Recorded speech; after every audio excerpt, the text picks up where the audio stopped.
This morning's scripture reading is found in 1 Corinthians chapter 7, verses 1 through 9. I would encourage you to open your Bibles there. That's where the message text is for this morning. If you do not have a copy, you can take the copy in the chair in front of you and turn to page 955. And if you do not have a Bible, you are welcome to take the copy that you have in the chair in front of you, or kitty corner from you. 1 Corinthians 7, verses 1 through 9. Now concerning the matters about which you wrote, it is good for a man not to have sexual relations with a woman. But because of the temptation to sexual immorality, each man should have his own wife, and each woman her own husband. The husband should give to his wife her conjugal rights, and likewise the wife to her husband. For the wife does not have authority over her own body, but the husband does. Likewise, the husband does not have authority over his own body, but the wife does. Do not deprive one another, except perhaps by agreement, for a limited time, that you may devote yourselves to prayer, but then come together again, so that Satan may not tempt you because of your lack of self-control. Now, as a concession, not a command, I say this: I wish that all were as I myself am. But each has his own gift from God, one of one kind and one of another. To the unmarried and the widows I say that it is good for them to remain single, as I am. But if they cannot exercise self-control, they should marry. For it is better to marry than to burn with passion. This is the word of the Lord. Thanks be to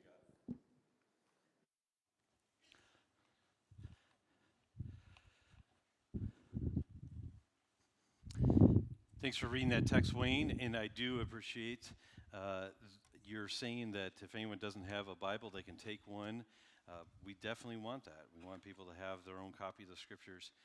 Before I dive in, I found out, Paul, what our problem was there. It was supposed to be in Nehemiah. It was not supposed to be in Ezra. But Ezra was talked about. That's why I wrote it that way. So my error, totally my error. So it makes so much more sense when you read from Nehemiah what we were trying to go for there. But another time. There we go. 1 Corinthians chapter 7 is where we're going to be at. We're continuing our study in 1 Corinthians 7, or 1 Corinthians, going through the entire book together here. And this is the section we find ourselves in today. And so we get to teach through it and looking forward to that. Have you ever had someone who you're talking with, and maybe this is kind of a habitual thing that they do, where they're constantly finishing your sentence for you? Have you ever had that? And that's okay, but it's problematic when they finish it wrong. And you're constantly having to say, well, no, that's not what no, that's not what I'm saying. And then you go into what you were trying to say. It's frustrating to have to correct them before moving on what you were trying to say. You know, sometimes that's the way it is with interpreting the Bible sometimes, is like people will say, oh, this is what's being said here. And you're like, well, actually, no, that's not what's being talked about here. And so then you have to go back to it. Or Paul was doing this here when he says, when he's dealing with the people, the Corinthian Christians, they said, oh, this is what we must be doing here. And they said it's good, and this is a quote there in verse 1, it is good for a man not to have sexual relations with a woman. He's like, well, no, that's not what I was saying. And he has to correct them and goes through what his view of sexuality is. And so this is what we get to talk about today. We're looking forward to it. Now, important notes that we need to have in mind if we're going to properly interpret this text, though. Okay, there's some things that we just have to have that we just have to have in the back of our minds, and it'll make understanding this text much easier. First is that Paul is responding to a very specific statement that the Corinthians had sent to him. The Corinthian church made the statement, again in verse 1 there, he says, now concerning the matters about which you wrote. So he's responding to what they said. So what that means is that this text here does not represent the totality of Paul's teaching or understanding on the subject, okay? There are other passages where Paul addresses the marriage relationship that round out possible dangerous misinterpretations that could come from this text alone. Okay, and so I'm just to foreshadow here a little bit. You think later on when he talks about how one spouse has authority over the other spouse's body, that could easily be abused. That could easily be lead to misinterpretation and errant behavior. Paul is making a very specific point with that, and we'll get there in a few minutes here. So what he's dealing with here is a very specific question, and he's dealing with that in its context. The other thing is that we cannot read our experience of marriage or sex into this text before us here. What we have to do is we have to first go back to first century Corinth to understand what was going on, to understand their understanding of marriage and sexuality in order to understand why Paul was teaching what he was teaching. We saw this last week when he was dealing with the sexual immorality in chapter 6, verses 12 through 20. So what we're going to do here with having those kind of things in the back of our mind, having those basic understanding or just that introductory material in the back of our mind, we're going to turn to Paul's teaching now. And what I'm going to do is I'm going to frame the sermon today around two commands. Here are the two commands. Number one, do not ignore or abuse the gift of sex. That's the first command. The second command is do not overlook the gift of singleness. Those are the two commands that we're going to look at from this text of Scripture here, okay? Well, let me pause, though. Let me pray, ask God's blessing on this, and then we'll begin. Father, you are good. You have given us your word. This is your word, and we want to make sure that what we say now is in line with what your intentions are. We don't want to read our own thinking into this. We want to take what you had for Paul to write and record for the Corinthians. We want to take that, and then we want your Spirit to make applicable, relevant application to our lives because we need it. So, Lord, I pray that I would be able to communicate in a way that is helpful to those who are listening, that is accurate to the text, and most importantly, that pleases you. And so this is what we're asking for in the next few minutes here as we go through this sermon. In Christ's name we do pray. Amen. That first command we said was this: do not ignore or abuse the gift of sex. This is what he's talking about here when he says, when people said, okay, you've written to me and you said that it's good for a man not to have sexual relations with a woman. That brings up the question is, why did Paul even really have to teach this here? And it really is because of what I'm calling the Corinthian overcorrection. Okay, so some may have said in the church of Corinth, they may have said, look at what the world has done with sex and sexuality. We should avoid it as much as possible. Because we talked about last week, and we saw even above in chapter 6, how that there was errant teaching on this and errant behavior on this. And it could be that there were people in the Corinthian church that were saying, do you see how perverted this has gotten? Do you see how bad this has gotten? We just need to refrain from this as much as possible. There may have been a contingency of people who felt that it was more spiritual to completely refrain from sexual activity at all, even if they were married. We have people in the world today that say that is a more spiritual way of existence, is to remain celibate for their entire lives. And so maybe that was something that Paul was dealing with here in Corinth. Some might have been wondering, some might here be wondering, how is this possible that this could be in the Corinthian church when what we saw last week in chapter 6, verses 12 through 20? But here's the answer. Remember, we talked about this last week, is that where there is the presence of one extreme, there's usually the opposite extreme present as well. And remember, I typically frame this as that there's always two ditches to avoid. So last week, we talked about the ditch of promiscuity. And this week, we're talking about the ditch of prudishness. And so both Paul is dealing with here and saying that we need to avoid both these things. Now, we have to understand, remember in the beginning, we have to understand of what was going on in Roman culture at this time in Corinth, okay? It's Roman Empire, first century Roman Empire. What was the understanding of sex and marriage at this time? Roman marriages were mainly arranged and established to enhance one's property and status. So you can understand why, if that was the basis of marriage, that they were typically arranged, and it wasn't so much so about love, it was more about status in life and to enhance property. You could understand where there would be this idea of, well, then, why do we need to have sexual activity?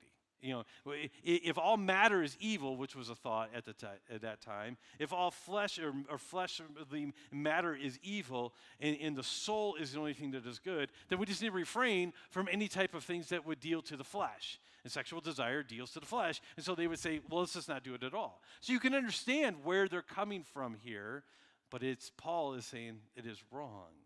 The culture of the day was this in Roman marriages. Wives were taken for heirs to establish the lineage. And so most women had to have about 3 children to ensure that the line was preserved for their husband. This was the reason why men got married in Roman culture first century. So wives were for heirs, but mistresses were for pleasure. So this is the reason why it was very common to have these types of, the type of sexual immorality that we talked about in chapter 6, verses 12 through 20. It's because there's a whole different concept of marriage. So remember I said, we can't take our understanding of marriage and throw it back into first century Corinth. It was a completely different concept of marriage. And so this is the reason why they're asking this question of Paul. They're making this statement to Paul. The only way a child would receive Roman citizenship was through a marriage. So they would get married, they'd have children, but it wasn't for any type of love often. Now, of course, there's exceptions, and I'm not, I'm speaking generally here. I hope you understand that. And there may have been Christians in Corinth who rightly rejected the mistresses for pleasure thought, that they're rejecting that, but they still embraced the Roman idea of marriage, that it was really just for preserving the next family line and the lineage there. So you can understand why then it's like, okay, if this is what the purpose of marriage is, it's not, they didn't have the concept, or they didn't embrace the concept by and large. I'm talking as a Roman society here. It was mainly for love and for oneness and one fleshness that we talked about, and compatibility and companionship, and as God intended with marriage, that the two become one flesh. They didn't have that concept in their society, so you can understand where if that thought of marriage was entering into the Corinthian church, that they would say, well, then it's just good for us to refrain from sexual activity then, because of what it's all about, pleasure with mistresses and things like that, so we're going to refrain from that. And Paul gives this countercultural advice. And he says, this is not to be so. This is not to be so. So what he does here is he actually gives his guidelines for sex right here in the text here before us here. So we're going to frame this under 3 things here. Number 1, Paul says that sex must be exclusive. He says this, you wrote this in verse 1, but, verse 2, because of the temptation to sexual immorality, each man should have his own wife, and each woman her own husband, okay? His own and her own. It's very exclusive. And so it's like this is where the sex relationship should be, is within a marriage, and it's exclusive between a man and his wife, and a woman and her husband here. This means that there is no room, according to Paul's ethic of sexuality here, according to the Bible, according to what God intended here, there is no room for polyamorous relationships. There's no room for it. There's no room in the scriptures for that. That involves polygamy, that involves open relationships, which are becoming more and more common in our culture today. There's no room for that. Because Paul says each man should have his own wife, and each wife should have her own husband. He says it goes both ways. And this would have been very eye-opening to the Corinthian culture at that time. And what Paul was doing is he was telling the church, he says, don't let culture, don't let society give you your ethic of sex. Just don't do it. Because that's not what God intended. It must be exclusive. So there's no room for polyamorous relationships, but it also means there's no room for pornography then. There's no room for pornography in the relationship. The Bible is clear. Sexual fulfillment takes place within a marriage. That's where it takes place. When I say that there's no room for pornography, I mean all forms. Don't just think of adult websites and magazines. Many movies, novels, or even music could fall into this category as well. And you need to think that through. You think through of what is it that we're reading? What is it that we're listening to? What is it that we're watching? Is this falling into this exclusive ethic of sex that Paul is laying out for us in 1 Corinthians chapter 7 here? No Christian should be filling their mind with sexually charged material. It is an exclusive gift for a man and a wife, a husband and a wife and a husband. So it's exclusive. What else about his guidelines for sex in the text? Well, it says this, that he talks about the idea that it must be frequent and generous. It says this, the husband should give to his wife her conjugal rights, and likewise the wife to her husband.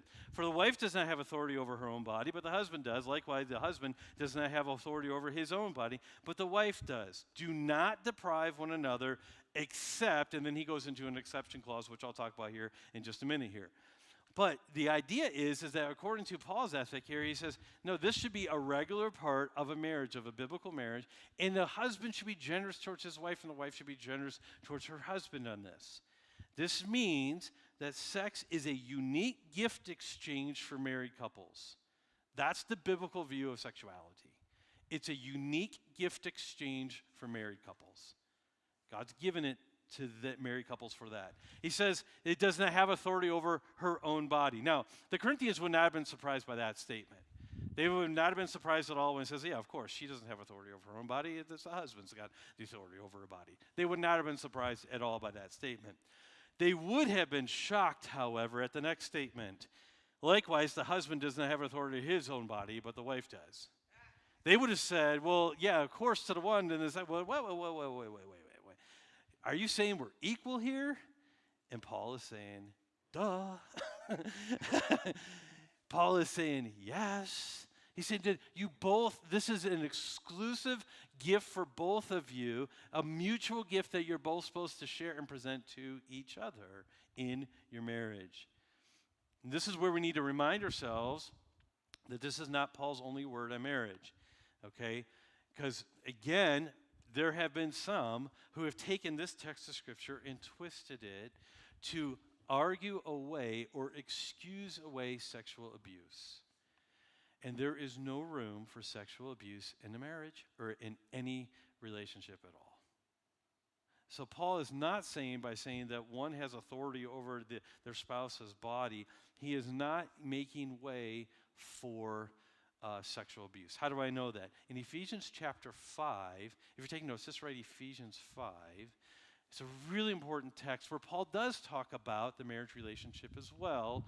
Here, let me give you some examples. Like in verse 25, he says, husbands, love your wives as Christ loved the church and gave himself up for her.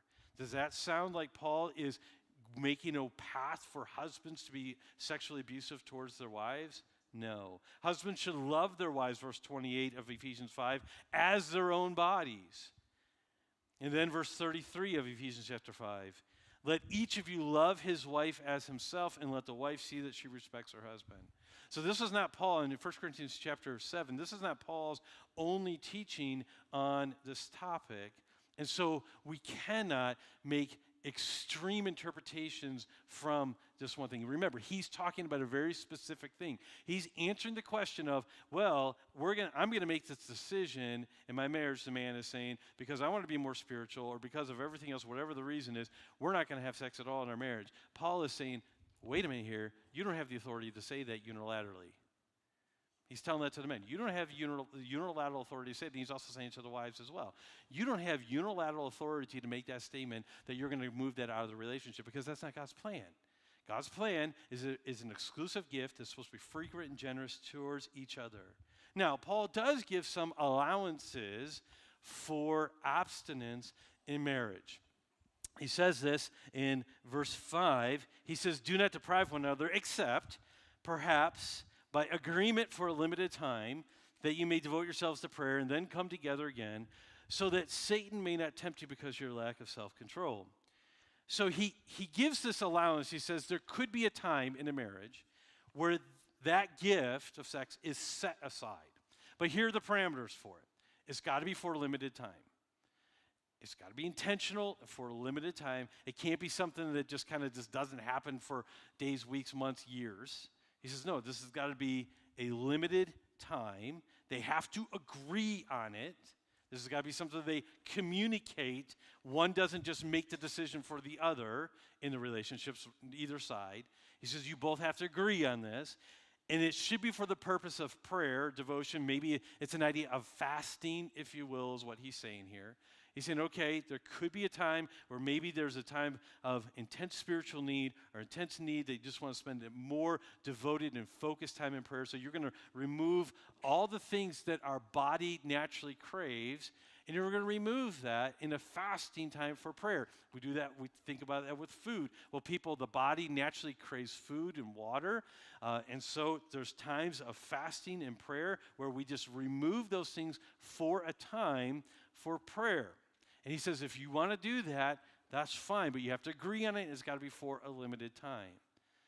And what this is, why Paul is so wise in this, is it's protecting the spouse from their spouse just saying, well, it's going to be more spiritual for me to not have this fleshly indulgences, and so I'm not going to engage in this. And that leaves the spouse in a very frustrated spot. Paul says that's not in the parameters here. You both have to agree. It's got to be for a limited time. And thirdly, it has to be for the purpose of prayer. And then fourthly, says, but then come together again. So there has to be a definite re-engagement. There has to be a time where the couple say, okay, we're re-engaging in this. This is not something that just kind of just stops over time. Paul says this is a gift exchange within a marriage. Now, again, I'm speaking very generally here. I'm taking my comments straight from the text here. Some of you may be thinking of some scenarios. You're like, well, what about this? Or what about this? There are definitely more exceptions than what Paul talks about here of where a couple should refrain from sexual activity for a while. You can think of medical procedures. You can think of a whole host of things that could fall into that category. But the point of what Paul is saying is very true. With any one of those reasons where a couple would set that aside, where a marriage couple would set that aside, the same guidelines still apply. It's a limited time. It's an agreement. There will be a re-engagement.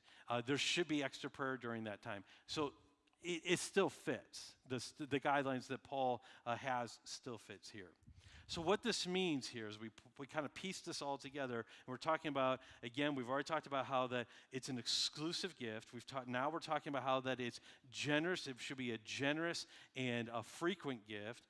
But what this means is that the Christian married couple should guard against infrequent sexual attention to each other. That should be something that we guard against as married couples. That needs to be part of the marriage. And I'm going to tell you, as someone who has been married for almost 22 years now and has done a lot of marriage counseling, let me tell you, this area is often a source of frustration in marriages, okay? So if you're in a spot right now, you're in a marriage, and this is an area of frustration in your marriage, do not think you're alone in that. It is a difficult thing to navigate. The world makes sex seem something like so easy and natural and stuff like that, and they're like, no problem. No, you have to be very intentional in this as a married couple. So, but coming back to what Paul is teaching here is helpful in understanding what God intends for this in a marriage. So that means that we got to guard against just infrequent sexual attention. God designs, husband and wife should have frequent attention to each other. It also means that Christian married couples must never, ever weaponize sex. Use it against their spouse. Hold it over their heads as punishment or things like that. And I think you guys can fill in the blanks here.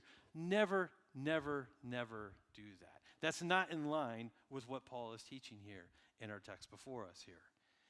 The Christian married couple must diligently work towards a healthy sex life, and it does take work.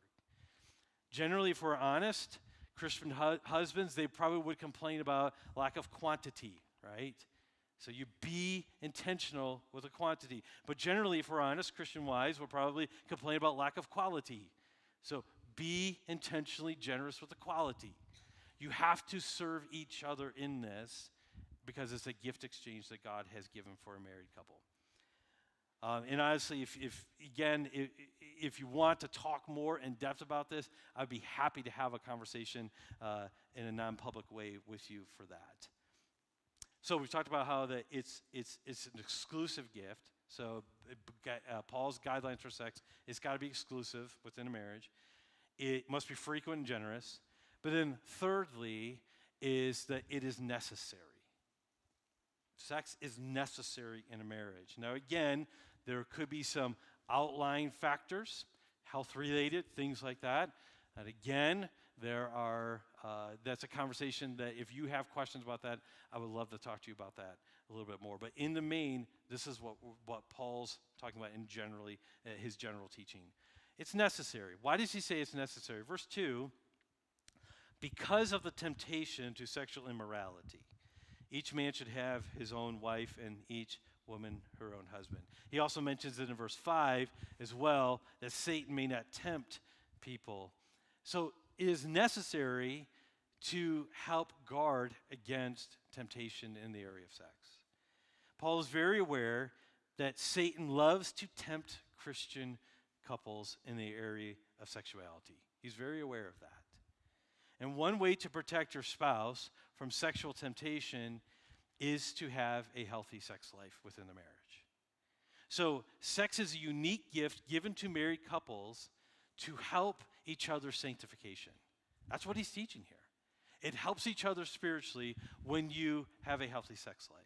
It's not merely an appetite to feed. Remember chapter 6, verse 13, we talked about this before when he says in the promiscuity ditch that we were trying to avoid, he says, he's dealing with, well, listen, people are hungry, so they eat, and people feel, like they need to have sex, so they have sex. It's just an appetite. It's more than that. It's more than that, is what he said.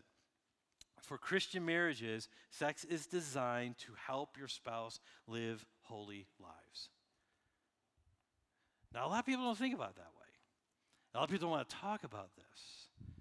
This is a topic that you probably don't hear too often in sermons. And if you're a guest here today, you're like, boy, I picked a really interesting week to visit this church, right? We're just going through the text, and this is where we're at. This is where we're at. Paul, notice this, that Paul doesn't mention procreation at all. He doesn't mention it. He doesn't mention about sex, having kids, doesn't mention having heirs, he doesn't mention any of that. He doesn't say that you need to have a healthy sex life so you have kids. He doesn't talk about this at all. So what is he saying here is he is saying that he fully expects Christian marriages to enjoy sex for fulfillment and pleasure, and not only for procreation, because it actually helps ward off sexual temptation that we all face. This is what he's saying. He's saying, listen, this is an important thing in Christian marriages. Now again, remember, I said that this is not Paul's only word on marriage. It would be wrong to interpret this text as Paul as saying that the only purpose of sex within marriage is to ward off sexual temptation. That's not what he's saying, but he's saying that this is a huge reason why it is important. What Paul is doing is he's pushing against the Corinthian thought that maybe Christian marriages should stop having sex. One reason he says that is a bad idea is because it will lead your spouse into sexual temptation. Now, we need to say the word here. I have to say this caveat. A spouse is always responsible for his or her actions. Okay? So just because one person's not doing their end of the marriage responsibility does not absolve sinful decisions on the other one. We have to say that. But we still need to make sure we're serving our spouses and we're doing all we can to remove temptation from them. So what is Paul's ethic on sex? According to this text, it has to be exclusive within a marriage. It should be frequent and generous within a marriage. It is necessary within a marriage to help each other grow spiritually and ward off sexual temptations. There are other reasons to refrain, as we've talked about here, but this is the general principles which should guide Christian marriages. So that's what he deals with here about sex. But then he doesn't stop there. He says this. He says in verse 6, it's kind of an interesting turn. He says, so that it may Satan not tempt you. He's talking about you need to be married. You need to make sure you have a healthy sex life within your marriage. And then he says this. Now, I'm in verse 6. Now, as a concession, not a command, I say this. Now, what is he talking about here? Because then he goes on and he says, I wish that all were as myself am. What is he talking about there? Well, he's talking about him being single, because in verse 8, he talks about it'd be good for them to remain single as I am. So we know he's talking about singleness here. So we have this turn here, and he says, now, I'm only saying this about sex and marriage because it needs to be said, because you guys are married, and we need to make sure that these marriages are honoring to God. And this is what God's intentions are within a marriage in terms of sexuality. So this is what I'm saying. But I'm not saying this as a command in the sense of he's not commanding everyone that everyone has to be married. He's not saying this. He's not saying that in order to live a sanctified life, in order to win the battle against sexual temptation, you have to be married. He's not saying that at all. He's saying now, if you're married, that's going to help you, but he's not saying that that's the only way you're going to win the battle, because he says, I wish everyone were myself were. And so what he does is, this is the second command, is do not overlook the gift of singleness. He moves from a sex ethic to singleness as being a gift from God. So what is he saying? He's saying that marriage is not a command. Paul was only given the ethic because Christian marriages do exist according to God's plan, but not everyone is required to be married. That's not God's plan for everyone to be married. In fact, in verse 7, he says, I wish that all were as I myself am. At the time of writing, Paul was unmarried. Now, a lot of people speculate about this, and they say, so was Paul married? Was he not married?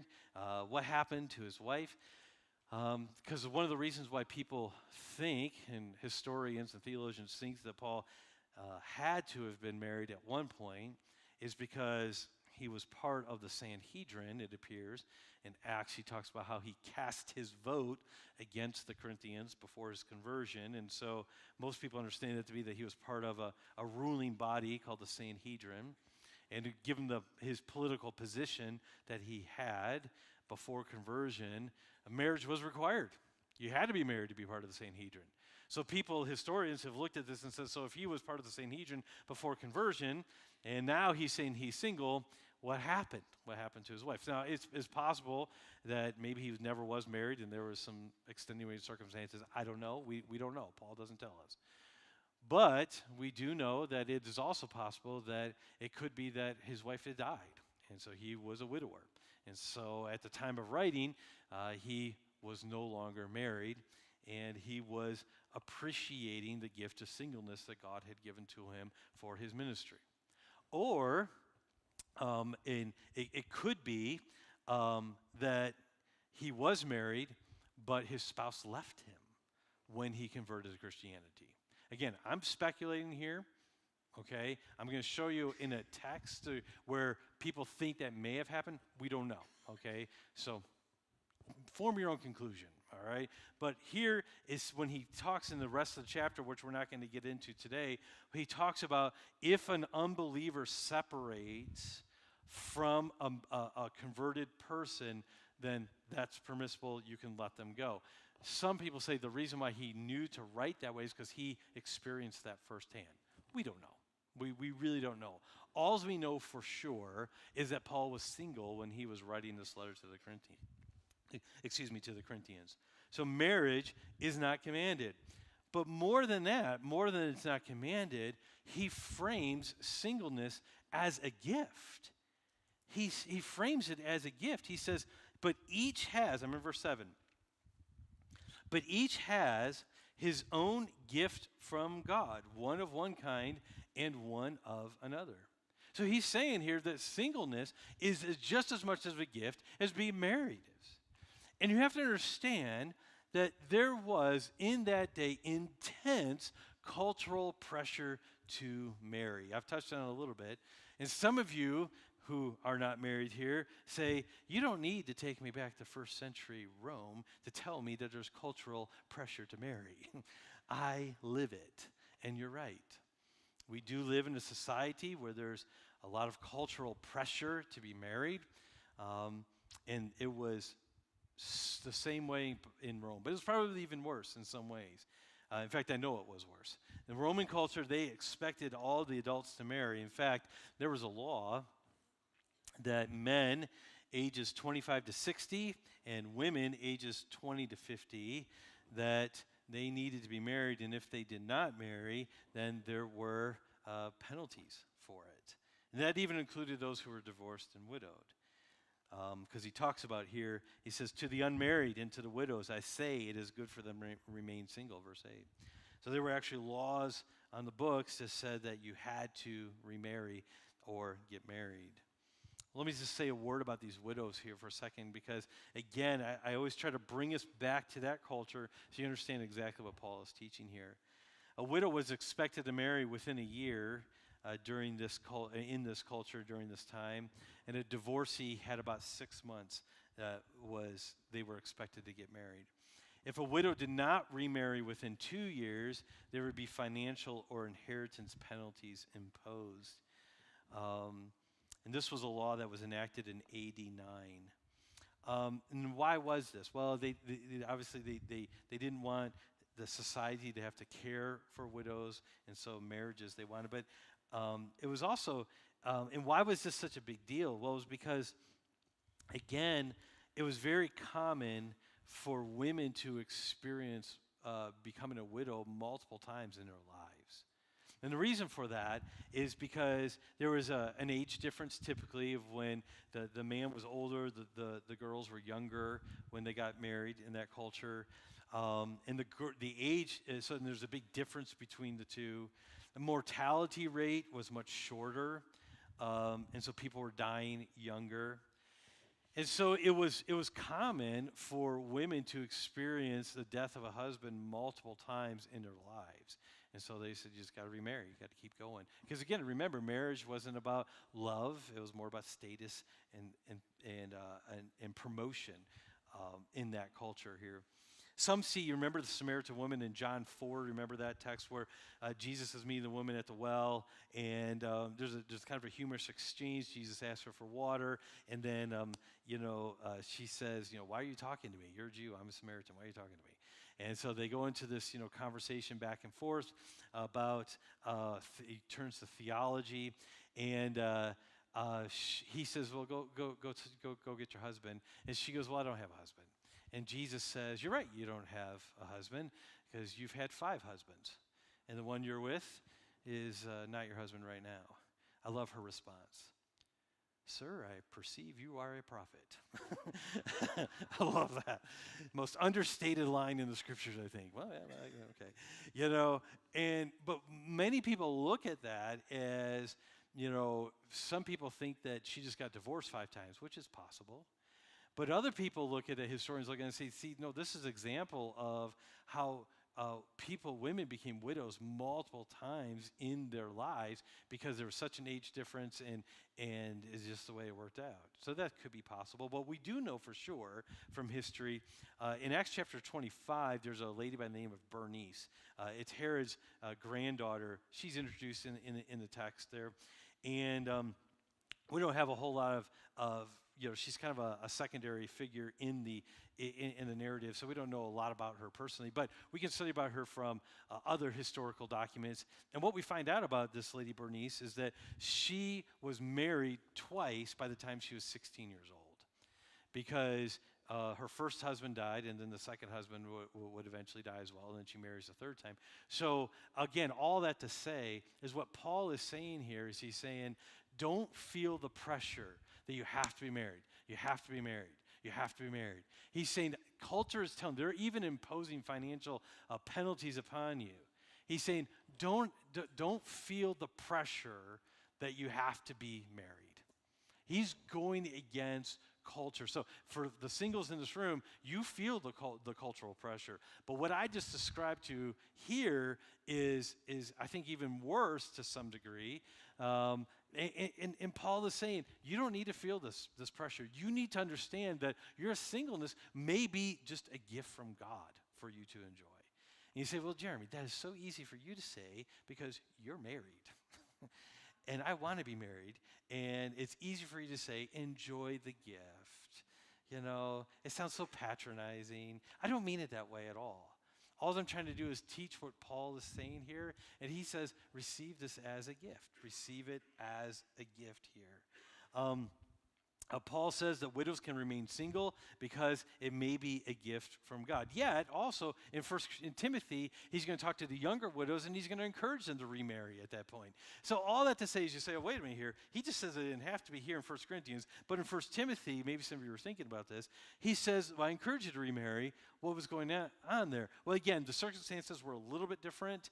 But all that to say is that sometimes it's just a wisdom call of what God is providing for you in your life at that time, and you receive it as a gift from the Lord.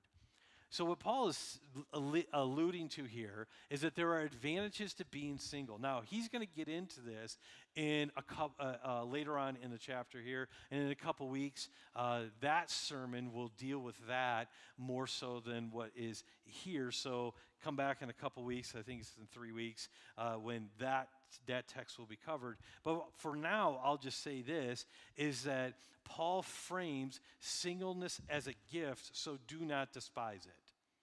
So don't despise your own singleness, and for those who are married, should never, ever despise someone else's singleness. It's a gift from the Lord for that time. Not all gifts do we readily see the advantage of, though. Have you ever been given something and you're like, meh, thanks. You're like, I don't know what I'm going to do with this, but thanks. And then later on, it actually proves very useful to you.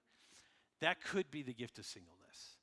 It's like, I don't know. And just because you have the gift of singleness now doesn't mean that it's forever. God may change that, right? Just because someone's married doesn't mean that they're always going to have the gift of marriage. Because if their spouse dies, they're single again. So it's for a season. It's for a time. There are advantages to being single, though. The key, though, is that there's no second-class citizens in God's kingdom. That's the key. So there's reasons to marry as well. He does here, just to round out verse 9 here, where he says, but if they cannot exercise self-control, they should marry, for it's better to marry than to be aflame with passion. That's one translation. This is not a negative statement. This is not saying, well, if you can't handle it, then you just got to find a way to get married. It's more than that. If God brings, what he's saying here is if someone who's accepted the gift of singleness, and then God brings someone into their lives who is eligible for marriage, and you feel a strong attachment to, don't hold on to the gift of singleness. Exchange it for the gift of marriage. That's what he's saying there. He's saying, well, I got this gift of singleness, and so, but boy, I've got these desires for this person, and this person I can marry, but no, I just got it because God, no. He's saying, no, exchange the gift, is what he's saying there. Exchange the gift. Give the gift of singleness for marriage if God provides that in there. All right, let me conclude. So basically, is what Paul is saying here is he's saying don't ignore or abuse the gift of sex within marriage. Among other things, it's a gift from God for spousal sanctification. So that was the first part of the sermon. What we just finished with the second part was this: don't overlook the gift of singleness. And we can summarize this whole section is summarized by, I believe this is the key. Verse 17 is the key of chapter 7, which we'll get into in 2 weeks.